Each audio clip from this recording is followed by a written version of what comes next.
Vamos a hablar de solo Cristo, de cómo es que Cristo es suficiente para nosotros. Y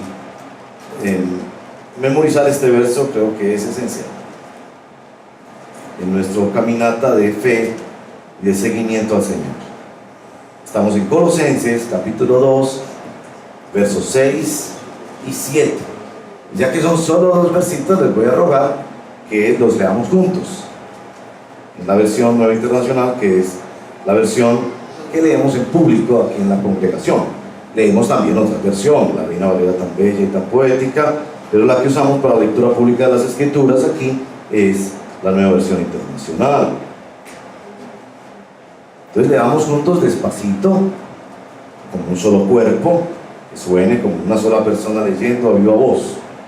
Leamos juntos. Vamos.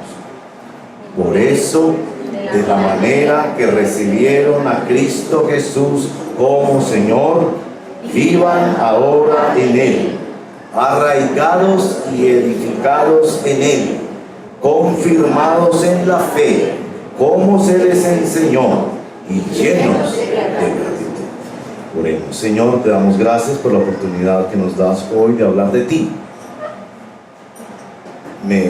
Me siento muy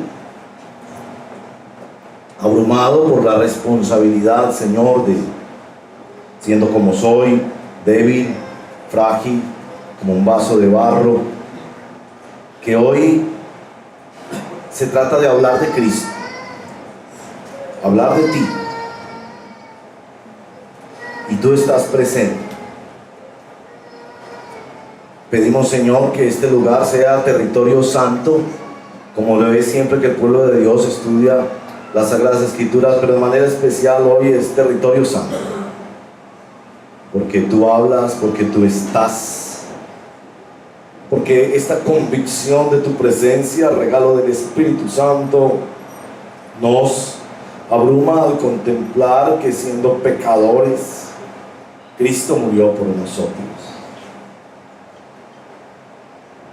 Pedimos tu presencia, tu protección y tu dirección especial esta mañana al estudiar juntos tu santa palabra.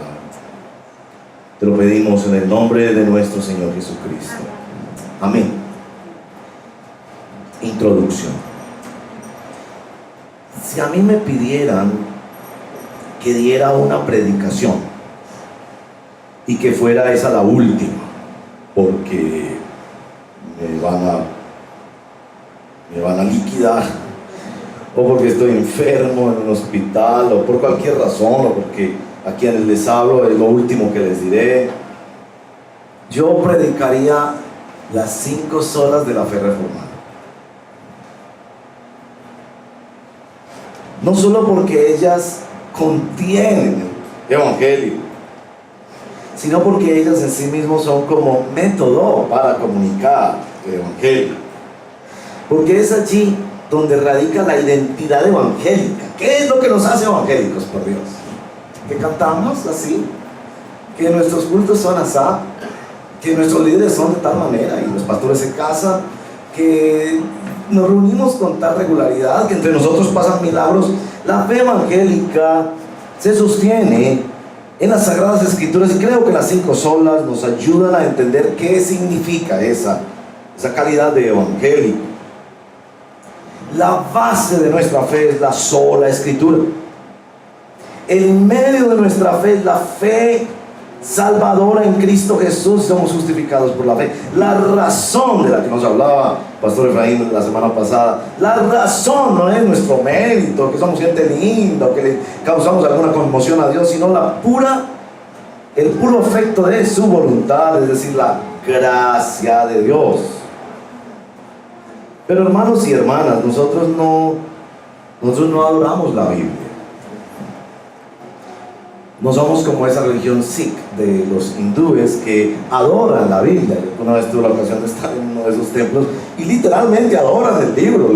Tienen que estar a todo momento echando airecito, le cantan al libro, etc. Nosotros no adoramos la fe, nosotros no tenemos fe en la fe. Y nosotros no nos relacionamos con un concepto filosófico que se llama gracia. con lo maravilloso que ese concepto es. Nosotros creemos en la Biblia y nos basamos solo en la Biblia porque ella nos presenta a Cristo Jesús. San Jerónimo dijo, desconocer la Biblia es desconocer a Cristo. Es la fe, pero no es la fe como ese sentimiento o ese optimismo de que las cosas saldrán, sino la fe en nuestro Señor Jesucristo. Y la razón de ser la gracia, pues es la gracia de Dios reflejada en la persona de nuestro Señor Jesucristo. Por eso hoy hablaremos de solo Cristo. ¿Por qué en la Reforma Protestante se enfatizó el solo Cristo? Porque en la Edad Media, donde predominó el gobierno de la Iglesia Católica, en Europa en particular, había una suerte de burocracia de mediadores. Entonces parecía que para uno estar en paz con Dios necesitaba todos esos santos, todos esos ritos, la membresía a esa iglesia en particular, las indulgencias, los sacramentos. Y los reformadores, leyendo las Sagradas Escrituras, se dieron cuenta que Cristo es suficiente. Y la discusión no se trata de que se necesite a Cristo, porque ustedes notarán que inclusive religiones y filosofías también incluyen a Cristo como profeta y como modelo de vida. La discusión no es si Jesús se necesita, claro que se necesita. La discusión es si Cristo es suficiente. Porque si usted necesita merecer algo, hacer algo, pagar algo, pertenecer a algo, estamos diciendo que Cristo no es suficiente. Y es como donde radica el problema de este asunto. Porque hoy en día estamos acudiendo a una situación religiosa evangélica donde estamos presenciando aquí en América Latina un cristianismo sin Cristo. Cristianismo con milagros, con experiencias extraordinarias, con muchísima adoración, con la música tan extraordinaria que el Señor le ha regalado a la iglesia latinoamericana, con muchas prácticas, pero sin la realidad histórica del Señor Jesucristo, sin la relación personal y total con la persona de Cristo Jesús. Mire, todos los demás ismos en el mundo no precisan necesariamente ni de la realidad ni de la relación personal y total con sus fundadores. Por ejemplo, usted puede ser marxista sin saber nada de Marx, inclusive sin importarle Marx, inclusive sin estar de acuerdo en muchas cosas con Marx, inclusive está rechazando el estilo de vida que llevó Marx, inclusive aún pensando que Marx en el fondo ni existió, y todavía usted puede ser marxista. No es así con el cristianismo. No es posible el cristianismo sin Cristo. Cristianismo es Cristo, es una persona, Dios hecho hombre, es el único mediador entre Dios y los hombres, es el único camino, verdad y vida. Quite eso y no hay fe cristiana ni hay salvación. Por eso los apóstoles insistían en la resurrección. La prédica de la resurrección no era sencillamente defender un hecho histórico y un concepto doctrinal y filosófico cristiano. Era sustentarse en que Él estaba presente todavía, que Él estaba en medio de ellos, invisible, pero Él estaba en medio de ellos, y que Él tenía y conservaba una relación personal con los discípulos, a quienes les dijo: no te dejaré ni te desampararé, yo estaré con ustedes todos los días hasta el fin. Entonces, cuando ellos defendían y argumentaban su prédica apostólica desde la resurrección, no era solo por razones doctrinales o históricas, era porque guardaban una relación personal con Él. ¿Tienes tú una relación personal con Cristo? San Pedro 1:8: ¿a quién amamos sin haberle visto? Piensen eso. ¿A quién amamos sin haberle visto? Y así en ese amor nos gozamos de una manera extraordinaria. Por eso cuando la fe protestante, evangélica, reformada se levantó a decir solo Cristo, no era un asunto doctrinal. Es que no es posible salvación ni fe cristiana si no tuviéramos a nuestro amado y bendito Señor Jesucristo. Y entonces, claro, yo les he propuesto que vamos a ir por Colosenses una vez más, recordando las 5 solas. Estamos en solo Cristo. Y miren, hay tanta información en Colosenses sobre nuestro Señor, que entonces, ahí meditando y luchando por cómo lo comunicamos bien, el Señor me ha llevado a que pensemos solo en esos 2 versículos, en el Colosenses 2, 6 y 7, y que sigamos el orden de esos versículos. Allí está la predicación típica de este servidor, los 3 puntitos. Miren que primero nos dice, de la manera que, esa es la palabra, recibieron al Señor. Vamos a hablar de eso, recibir al Señor. 2, vivan ahora en Él. Y van a ver que los que leen Reina Valera dicen anden en Él. Y vamos a explicar por qué se puede traducir de las 2 formas. Recibimos a Cristo, andamos en Él. Y al final del verso nos sorprende Pablo con un enorme tema de Colosenses, que es la gratitud. Dice ahí al final del verso 7, llenos de gratitud. ¿Y qué significa la gratitud cristiana? La gratitud cristiana no es dar las gracias, es la base misma de la ética cristiana. Así que vamos a hablar de esas 3 palabras en particular: recibido, vivan, gratitud. El texto nos ha dicho que estos hermanos de Colosa, que Pablo no conoció, habían recibido a Cristo Jesús. Pablo hace hincapié en el transcurso de la carta de que él podía dar testimonio por las palabras de Epafras, que ellos habían experimentado, que se habían rendido, que habían sido aceptados por Dios en su gracia a través de la persona de nuestro Señor Jesucristo. Como les digo, muchísimo que decir del Señor Jesucristo en la epístola de los Colosenses. Lo resumo en 2 cosas. Colosenses nos dice ¿qué hizo Jesús? ¿Y quién es Jesús? Esto es muy importante, porque ustedes se acuerdan que nuestro Señor, por ahí al final de Mateo 24 al 26, advirtió que en los postreros días vendrían falsos cristos. Hay tal cosa como falsos cristos. ¿Cómo puedes tú asegurar que el Cristo que tú estás siguiendo, entendiendo, conociendo y obedeciendo no es un falso Cristo?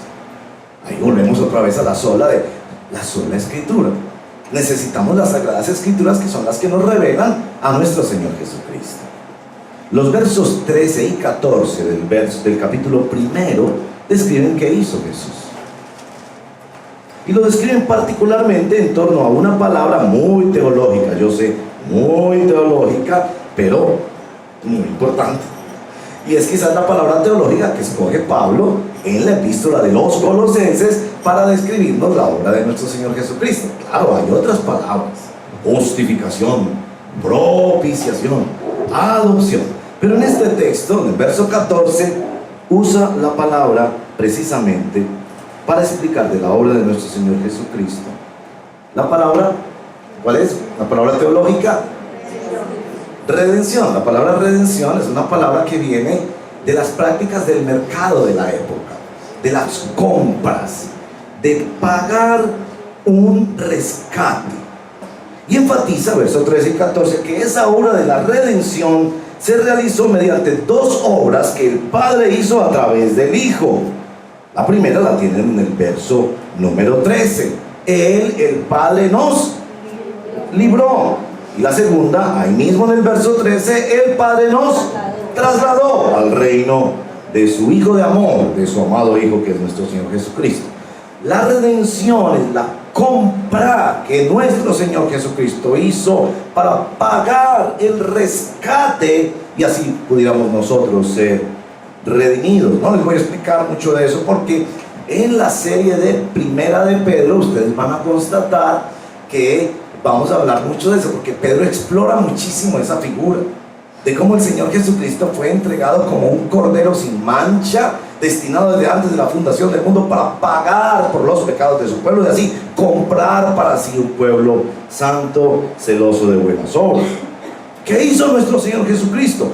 ¿Qué fue lo más importante que hizo nuestro Señor Jesucristo? Por eso a estos movimientos que usan la figura de Jesús. Estos movimientos sincretistas, orientales, religiones, filosofías. Si usted le pregunta a esos movimientos ¿qué fue lo más importante que hizo Jesús?, le van a responder sus enseñanzas maravillosas, sus milagros, su filosofía del amor, amar al prójimo, lindo todo eso.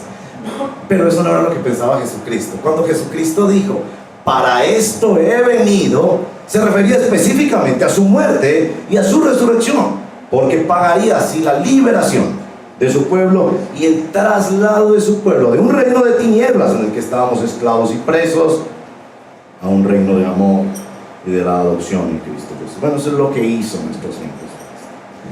¿Quién es el Señor Jesucristo? Noten que en el verso 14 inmediatamente hay como un cambio. Esto es lo que se llama un cambio literario, porque inmediatamente pasa como a un poema. Algunos creen que este himno cristológico ya lo conocían los hermanos de Colosenses y que los hermanos lo habían cantado y lo habían meditado y ya hacía parte de su memoria en la fe, porque en aquella época se memorizaba mucho más la Biblia que lamentablemente en esta. Miren los versos 15 al 20. Es un poema. Es un poema que no contiene la palabra Cristo. ¿Por qué?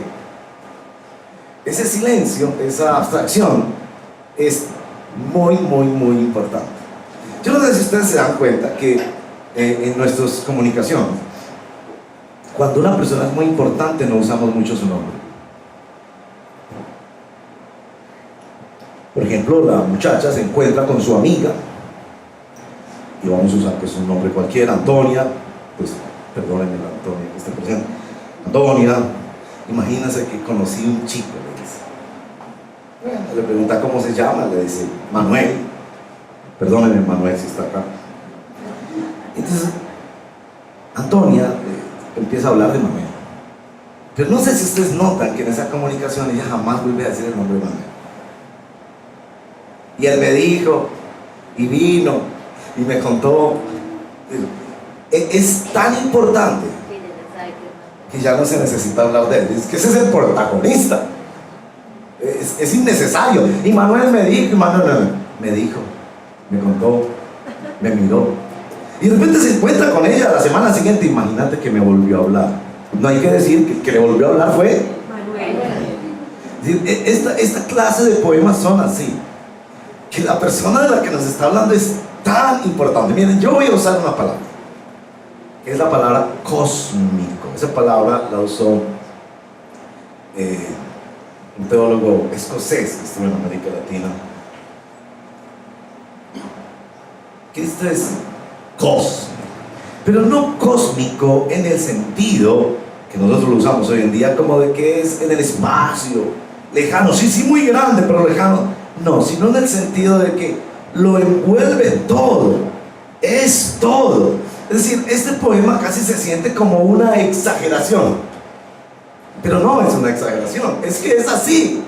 Él es Dios y Él es todo. Leamos juntos este hermoso poema de la carta de los Colosenses, que nos describe quién es Cristo, quién es Él. Él, ustedes saben a quién se refiere, ¿no? Él es la imagen del Dios invisible, el primogénito de toda creación. Por medio de Él fueron creadas todas las cosas en el cielo y en la tierra, visibles e invisibles, sean tronos, poderes, principados o autoridades. Todo ha sido creado por medio de Él. Él es anterior a todas las cosas, que por medio de Él forman un todo coherente. Él es la cabeza del cuerpo, que es la iglesia. Él es el principio, el primogénito de la resurrección, para ser en todo el primero.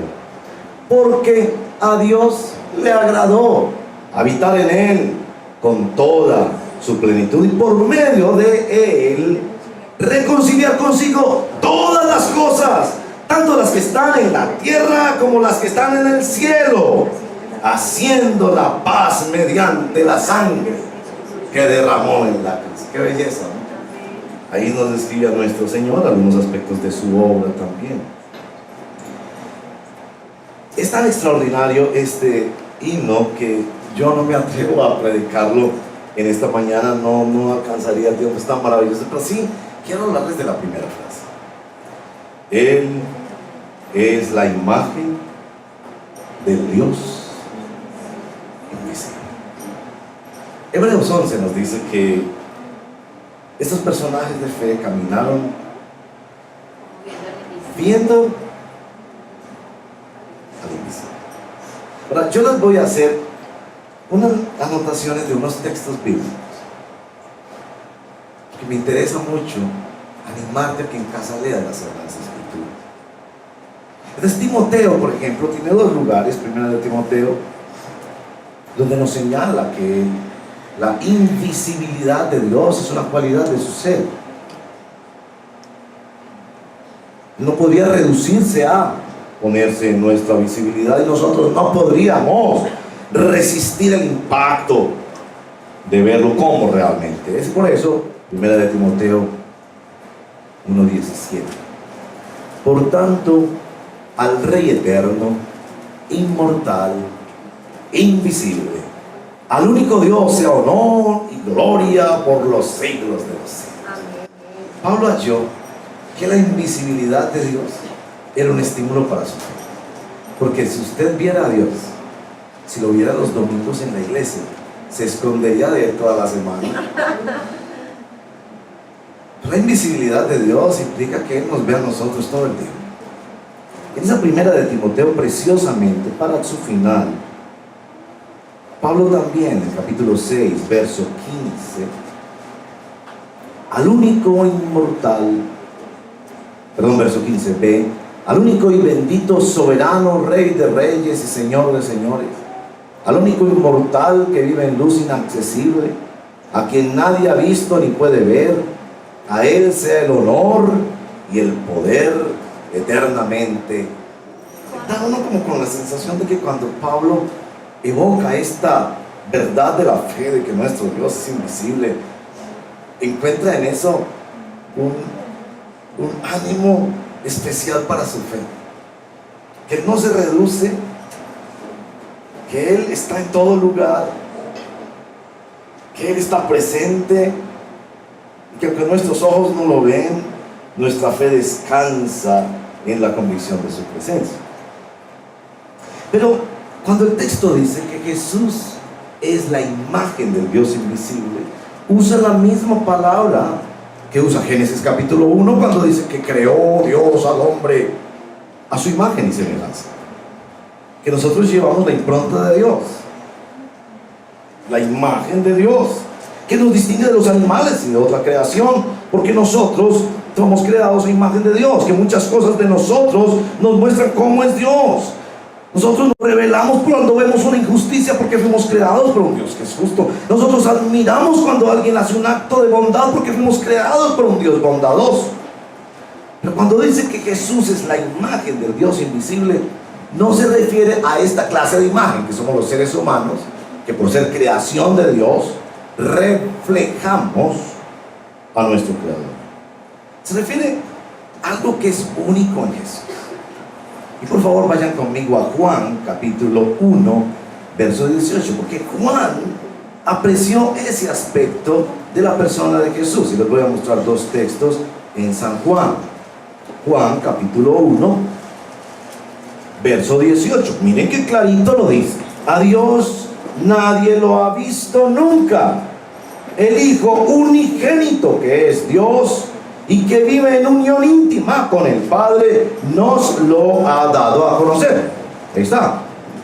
Esto es único de Jesús. Jesús es la representación oficial, la presencia oficial, el representante, el mediador, el único camino para conocer efectivamente y realmente al Padre. Y Juan meditó muchísimo en aquello porque vino de las mismas palabras del Señor Jesús. Y van al capítulo 14 de este mismo precioso evangelio de Juan, Juan capítulo 14, y si miran allí los versos 8 y 9, esta discusión que él tuvo con los discípulos sobre que Él es el camino. Felipe le pregunta a Jesús, o le sugiere: muéstranos al Padre y con eso nos basta. Eso es la expresión de alguien que ha creído en el Señor y que anhela creer más y conocer más.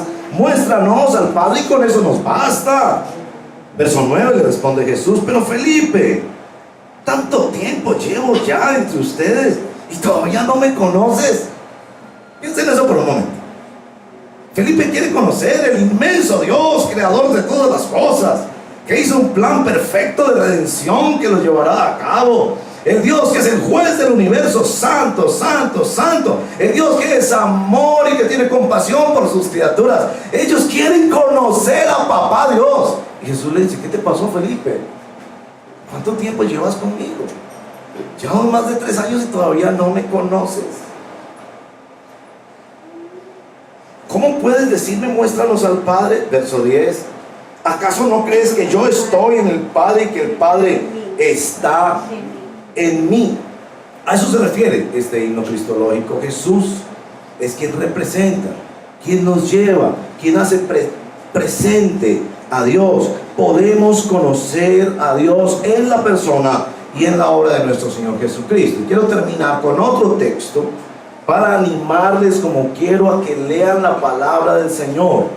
Preocupado como estoy de que creyentes cristianos hoy en día no están leyendo la Biblia. Así de simple, qué pena, así de simple. No están leyendo, están viviendo de un almuerzo a la semana. ¿Vivirás de un almuerzo a la semana? Entonces necesito pasarte por estos textos para darte hambre y abrir las escrituras, en este caso en el poderosísimo libro de Hebreos. Miren cómo abre el libro de Hebreos, capítulo 1, verso 1 al 3. Dios, que muchas veces y de varias maneras habló a nuestros antepasados, en otras épocas por medio de los profetas, en estos días finales nos ha hablado por medio de su Hijo Jesucristo. A este designó heredero de todo, y por medio de él hizo el universo. El himno cristológico nos describe eso, verso 3. El Hijo es el resplandor de la gloria de Dios, se refiere a nuestro Señor Jesucristo, la fiel imagen de lo que Dios es, el que sostiene todas las cosas con su palabra poderosa.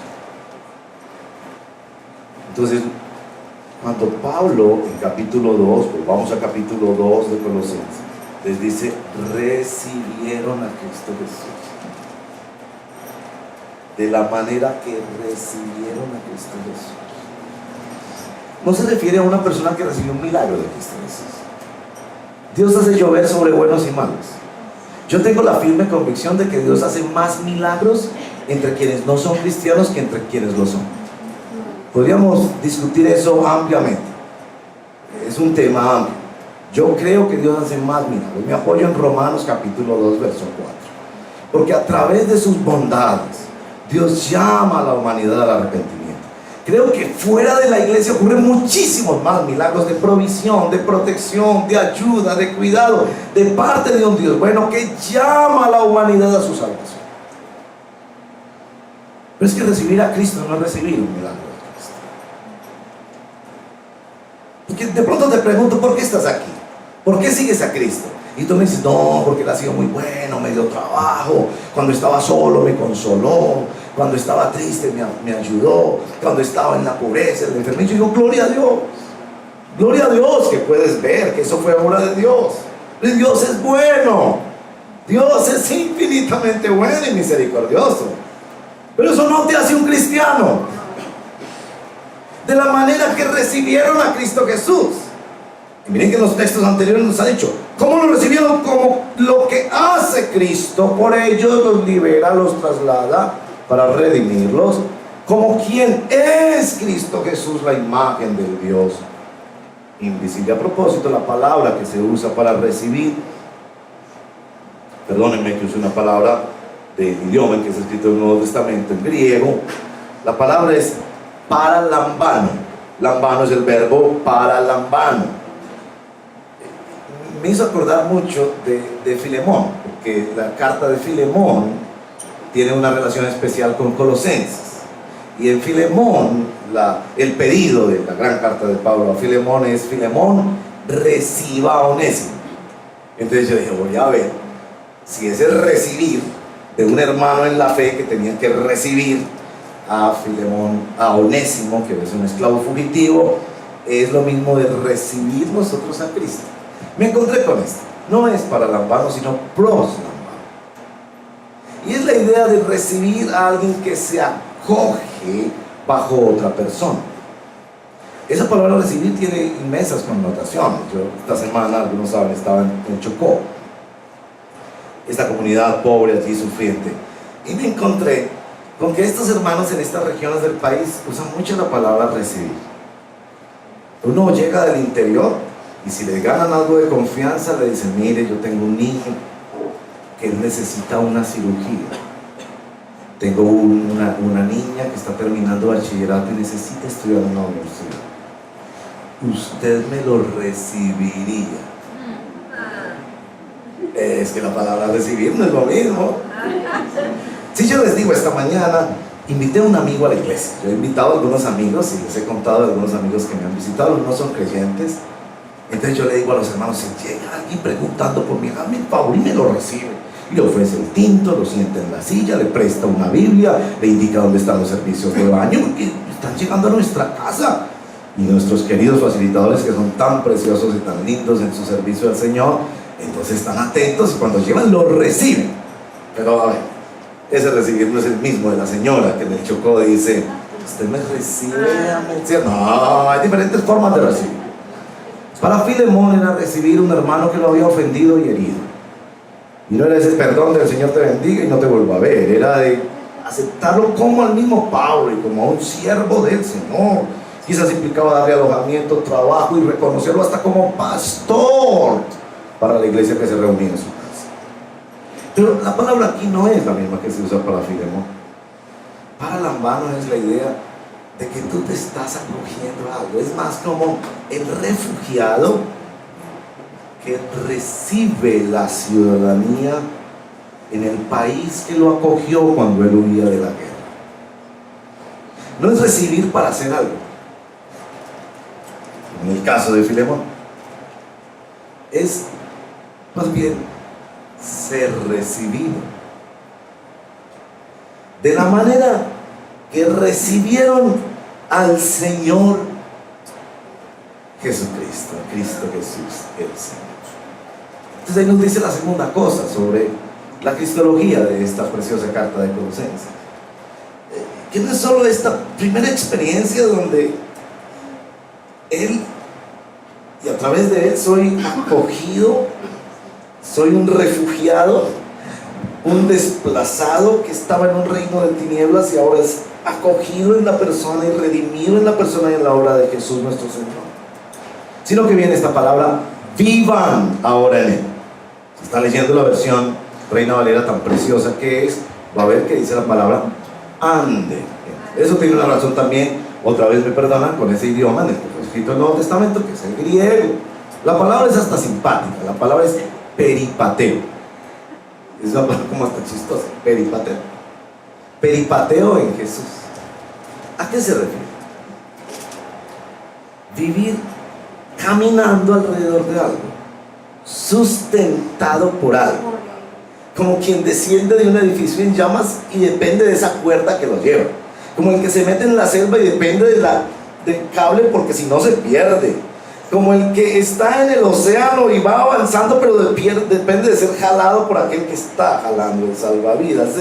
Es un vivir dependiendo y en torno a algo. Pablo en el capítulo 1 ha dado testimonio de su vida, de su vocación, de su llamado y de sus sufrimientos. Y miren la preciosidad del verso 29 de Colosenses. Ese es de esos versos de la Biblia, por Dios, que a mí me acuden todos los días en mis tentaciones y en mis luchas. Capítulo 1, verso 29. Con este fin trabajo y lucho fortalecido por el poder de Cristo que obra en mí. Eso es peripateo. Que todo lo que yo hago, lo hago porque Cristo me sostiene y me fortalece. Que en medio de las pruebas, de las luchas, la angustia, la depresión, el miedo, las ambiciones, corro a Cristo, como el Proverbios que dice: a Él correrán los justos y rescatados serán. Es que no puedo vivir sin Él. Que esta mañana cantábamos, miren la preciosidad de tema, ministerio tan precioso de los hermanos de alabanza. Tú eres mi respirar, tú eres mi paz. Mientras cantábamos eso me acordaba de Efesios 2. Él es nuestra paz. Es que yo no puedo vivir sin ti. El cristianismo no es una filosofía de 3 o 4 principios que practiquen la escalera del éxito, principios para una vida mejor. No, somos perdidos sin Él. Él es nuestro oxígeno. No puedo vivir sin Él. Y si tú no experimentas eso, te advierto, es posible que no seas cristiano. Hay muchas personas en las iglesias cristianas hoy en día que no son cristianos. Practican los principios de la Biblia, acuden a una celebración, piden y muchas veces reciben milagros, y yo no tengo problema con eso, pero no son cristianos. Spurgeon dijo: habrá más gente yendo a los infiernos desde las bancas de las iglesias que desde las cantinas. Y tienes que examinarte si estás o no en la fe. Porque lo que está diciendo este texto de vivir en Cristo es que no es posible vivir de otra manera. Y para que entendamos bien qué es esto de vivir, entonces Pablo sabiamente usa 2 metáforas. Miren las palabras que siguen en el verso que estamos tratando de memorizar. De la manera que recibieron al Señor Jesús como Señor, vivan ahora en Él. Verso 7. Arraigados y edificados. Ahora, arraigados, ¿qué metáfora evoca? ¿Cuál es la metáfora ahí? ¿Una metáfora del fútbol? ¿Es una metáfora de la guerra? ¿Es una metáfora de la tierra, del árbol, de la agricultura? Arraigados. Y la siguiente palabra, edificados, es una metáfora que evoca ¿qué? La construcción. Noten eso. Las raíces no son visibles, el edificio sí es visible. Es decir, que en el andar con Jesús hay cosas hacia abajo invisibles que se enraizan en Cristo. Hay cosas visibles que se van cada día añadiendo un nuevo piso, una nueva fachada, un nuevo muro, una nueva estructura, cosas que son visibles. Son metáforas que usa el Nuevo Testamento en otros lugares para hablar de nuestro crecimiento en el Señor. Pero podríamos decir entonces que nuestro crecimiento en el Señor tiene componentes raizales invisibles y tiene componentes sociales invisibles. Y ahí tenemos que detenernos a pensar un poco en nuestro propio discipulado. Porque hay personas que piensan que pueden seguir a Cristo sin ser parte de una iglesia visible. Y hay personas que piensan que pueden seguir a Cristo sin estar enraizándose todos los días en una vida devocional y en la adoración. Y cantan canciones, leen libros, ven programas de televisión, pero Biblia nada, oración nada, tiempo con Dios nada. Y aquí están diciendo: tienes que enraizarte. Esta es una forma de caminar. Si no conoces a Cristo y haces tu devocional todos los días, vas a estar más cerca de Cristo para entregarle tu vida a Él y ser salvo por la fe. Si ya conoces a Cristo y haces tu devocional todos los días, vas a estar fortalecido ante las pruebas y vas a ser un discípulo que refleja la gloria de Dios. Andar en Él. Y noten que nuestro texto añade algo muy precioso, y es que andando se va confirmando. Andando se va confirmando. Clarito lo dice: arraigados y edificados en Él, confirmados en la fe como se les enseñó, no como usted se la imaginó, como le enseñaron, en este caso los colosenses, el hermano Epáfras, que les enseñó las Sagradas Escrituras, la obra de Cristo, la persona de Cristo. Pero andando es que te vas confirmando. No esperes que un día te vamos a dar un carnet de cristiano. Algunos quisieran eso, ¿no? En medio de tus dudas, de tus incertidumbres, qué rico que un día el pastor señalara, así como señalan en hoy te digo, tú ya eres cristiano, aquí está el acta de tu nuevo nacimiento, de tu pertenencia al reino de Dios, de tu ciudadanía en los cielos, de tu adopción, aquí están los papeles. No, andando es que se va confirmando. Vas confirmando lo que las escrituras dicen. Esta semana un texto maravilloso con el que el Señor habló a mi corazón. Tú guardarás en completa paz aquel cuyo pensamiento en ti persevera, porque en ti ha confiado. Isaías 26:3. Es caminando con Él, hablando con Él, estando con Él, que te vas dando cuenta de que no eres hijo de Dios y te puedes rendir a Él, o de que efectivamente eres hijo de Dios y estás siendo tentado por el diablo, obstaculizado en tu misión, pero vas confirmándote. Ahí hemos visto dos aspectos de nuestro texto. Recibimos al Señor Jesús de manera que vivamos así en Él. En tercer lugar, llenos de gratitud. Como el tiempo no nos da suficiente, como siempre en mi caso, permítanme hacer unos comentarios sobre eso de la gratitud. 5 veces en los Colosenses Pablo habla de la gratitud. No puedo escribirse las 5, pero la gratitud es la base de la ética cristiana. Permítame explicarles un poquito eso. ¿Por qué nos portamos bien los cristianos? Y si hay una cosa que muestra la profunda necesidad que tienes del Evangelio, es esto, porque tú lo has vivido. Si tienes un examen esta semana en la universidad, esos exámenes que si no lo paso, me echan de la universidad. Si tienes una cirugía esta semana, muy delicada, que puedes hasta perder la vida, ese domingo vas a la iglesia. Y si al día de mañana tienes la entrevista de trabajo, esa noche no te quedas viendo en el televisor lo que no debes ver, sino que te acuestas como el más juicioso. ¿Sabes por qué haces tú eso? Porque tú piensas que te vas a salvar por buenas obras. Todos los seres humanos funcionamos así. Ese es el modo default del que se aprovecha la religión. El Evangelio es totalmente al revés. ¿Por qué yo mañana me despierto para glorificar a Dios en mi trabajo? ¿Por qué? No por lo que yo espero que Él haga mañana, sino por lo que Él ya hizo por mí. Eso se llama gratitud. Actuar hoy con relación a lo que Él hizo ayer. Porque lo otro que hace la religión se llama trueque, manipulación. Yo voy a ir a la iglesia este domingo y voy a llegar de primero y voy a diezmar y me voy a cantar todas las canciones y hasta voy a levantar las manitos, porque esta semana es entrevista de trabajo, necesito ayudita ahí, una palanquita del Señor. Eso es religión. No estás mirando a Cristo y lo que Cristo hizo por ti. Estás mirando lo que tú puedes hacer para manipular a Dios. Y cuando en la Reforma Protestante decimos solo Cristo, estamos diciendo que nada podemos hacer nosotros, solo Cristo nos puede redimir. Y que Cristo es suficiente. Hermanos y hermanas,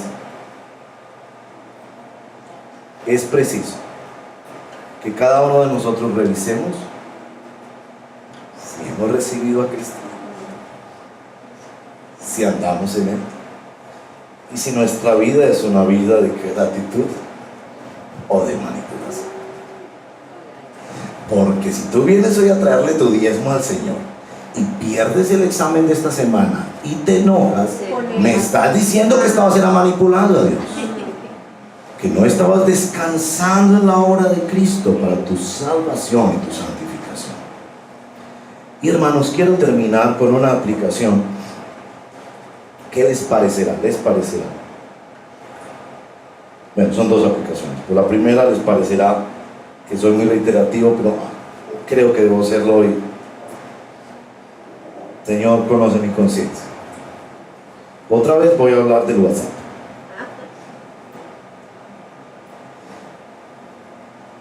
Yo sé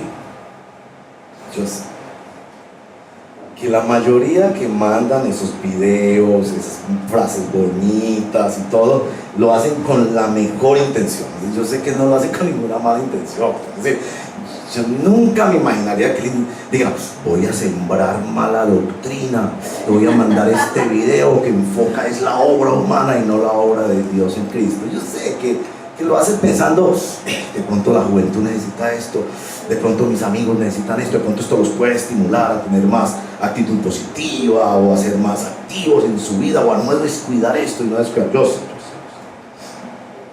Pero la pregunta que tengo que hacer sobre tu uso del WhatsApp es, ¿ese mensaje está diciendo que es solo la obra de Cristo? ¿Que Cristo es suficiente? ¿Que las personas necesitan ser acogidas en Cristo y andar en Cristo y vivir agradecidos por Cristo? ¿O es ese un mensaje que podría dar cualquier religión? Como los videos mormones. Los videos mormones son una belleza, los videos mormones. Salen mucho en Semana Santa y en fin de año. Astutamente, muchas veces le quitan la última parte que dice Iglesia de Jesucristo de los Santos de los Últimos Días. La iglesia mormona es hereje. Y es hereje desde la perspectiva histórica cristiana porque niegan doctrinas centrales de la fe como solo Cristo. Ellos no creen que Jesús es Dios, que es un modelo para la vida, que estimula que la gente se ame y se sirva y se sacrifique, pero no es el único camino a Dios. Muchos cristianos, con vergüenza lo digo, hasta pastores, me han enviado esos videos. Muchos Semana Santa y final. Yo lo miro, voy al canal mormón a verificar si es video mormón. Cuando lo certifico, le escribo a mi amigo pastor. Me imagino que tuviste la mejor intención enviando o difundiendo este video. ¿Sabías que es mormón? Y si ya sabes que es mormón, te voy a preguntar, ¿dónde está el veneno? 4 pastores me han enviado videos así, silencio total. Es muy difícil encontrar el veneno a veces, pero ahí está, la cristología. ¿Quién es Cristo para ellos? Es Dios, es el único camino. Lo que necesita el ser humano es ser recibido en Cristo, andar en Él y vivir gratitud por Él, o necesita esforzarse, ser parte de su iglesia, etc. Segunda aplicación, eso de ser parte de la iglesia.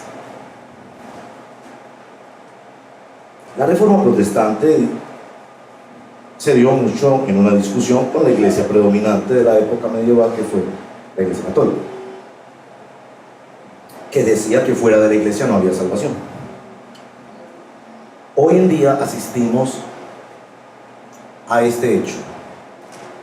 Muchas personas son o bien sometidas o seducidas por una iglesia y nunca se mueven de su iglesia.